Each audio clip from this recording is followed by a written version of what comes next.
షహీద్ రాజ్గుర్ జీవిత విశేషాలు.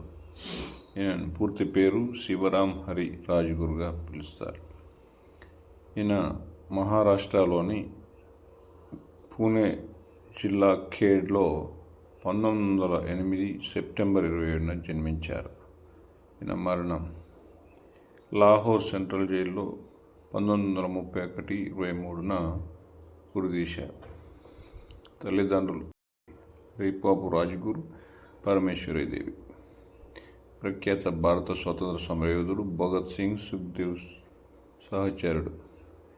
విద్య. రాజ్గుర్ చిన్నప్పటి నుంచి దేశభక్తి భావం కలిగి ఉన్నవాడు. స్వతంత్ర పోరాటం హిందుస్థాన్ సోషలిస్ట్ రిపబ్లికన్ అసోసియేషన్లో చేరి విప్లవ ఉద్యమం చురుకుగా పాల్గొని లాలా లజపత్ రాయ్ని నిరసన సమయంలో పోలీసులు దారుణంగా కొట్టారు. ఆయన గాయాలలో మరణిస్తూ రాజ్గుర్ భగత్ సింగ్, సుఖ్దేవ్ ప్రతీకారం తీర్చుకోవాలని నిర్ణయించారు. 1928 డిసెంబర్ 15న లాహోర్లో సాండర్స్ హత్య కేసులో రాజ్గుర్ కీలక పాత్ర పోషించారు. ఈ ఘటన తర్వాత రాజ్గుర్ పోలీసులు వెంబడించడంతో గుప్తంగా జీవించాడు. చివరికి బ్రిటిష్ ప్రభుత్వం పట్టుకుని లాహోర్ కుట్ర కేసులో భగత్ సింగ్, సుఖ్దేవ్తో సహా మరణదండను విధించింది. 1931 మార్చి 23న ముగ్గురు వీరులను లాహోర్ సెంట్రల్ జైల్లో ఉరి తీయబడ్డారు.